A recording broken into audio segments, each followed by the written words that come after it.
আমার কলিজার টুকরা মুফতি আমির হামজা ভাইকে তারা স্টেজে উঠতে দেয় নাই। আমি মনে করি এরা টাক্কা শয়তান, টাক্কা কুলাঙ্গারের বাচ্চা। কথা বলেন ঠিক কিনা? কেননা আমার মুসলমান ভাইয়েরা, যেখানে মুসলমান 100 ভাগের ভিতরে 99 ভাগ, সেই জায়গার ভিতরে কোরআনের কথা যদি আমরা বুক ফুলিয়ে না বলতে পারি, আমি মনে করি ওই রকম মুসলমানের প্রয়োজন নাই। কথা বলেন ঠিক কিনা? আজকে রহমতের বৃষ্টি এই কারণেই বন্ধ, আলেম ওলামাকে সম্মান করতে জানে না, আলেম ওলামাদের বিরোধিতা ছাড়ে না, যার কারণে আল্লাহর গজব। কথা বলেন ঠিক কিনা? প্রোগ্রাম করেছেন কয়েকদিন আগে, গতকালকে রংপুরে বিভিন্ন জায়গাতে 4 থেকে 5টি নাস্তিকের বাচ্চারা, মুরতাদের বাচ্চারা আমার কলিজার টুকরা মুফতি আমির হামজা ভাইকে তারা স্টেজে উঠতে দেয় নাই। আমি মনে করি এরা টাক্কা শয়তান, টাক্কা কুলাঙ্গারের বাচ্চা। কথা বলেন ঠিক কিনা? কেননা আমার মুসলমান ভাইয়েরা, যেখানে মুসলমান 100 ভাগের ভিতরে 99 ভাগ, সেই জায়গার ভিতরে কোরআনের কথা যদি আমরা বুক ফুলিয়ে না বলতে পারি, আমি মনে করি ওই রকম মুসলমানের প্রয়োজন নাই। কথা বলেন ঠিক কিনা? আজকে রহমতের বৃষ্টি এই কারণেই বন্ধ, আলেম ওলামাকে সম্মান করতে জানে না, আলেম ওলামাদের বিরোধিতা ছাড়ে না, যার কারণে আল্লাহর গজব। কথা বলেন ঠিক কিনা?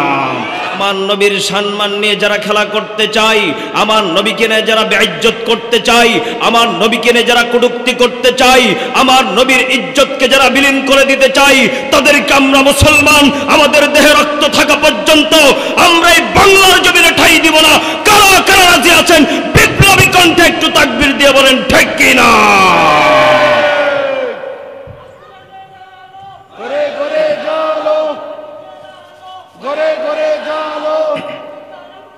বিশ্বনবী মুস্তাফা তোমার নেতা আমার নেতা।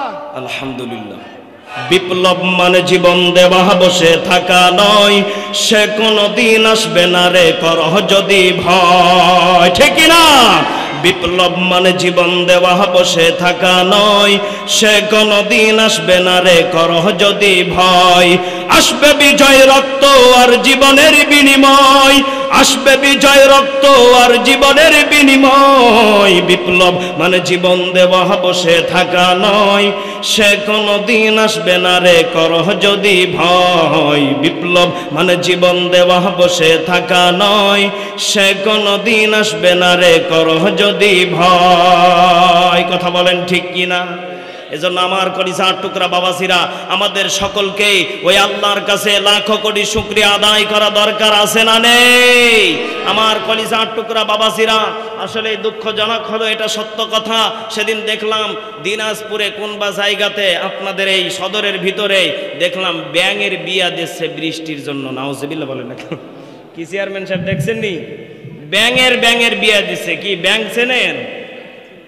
যেই ব্যাঙ পানির সময় গ্যাঁ গু করে, ওই ব্যাঙ তো ওই পুকুরের ব্যাঙ না, এটা মাটির থেকে বের হয়, যার কারণে তাদের শরীর দেখবেন হলুদ থাকে। কথা কোন ঠিক কিনা?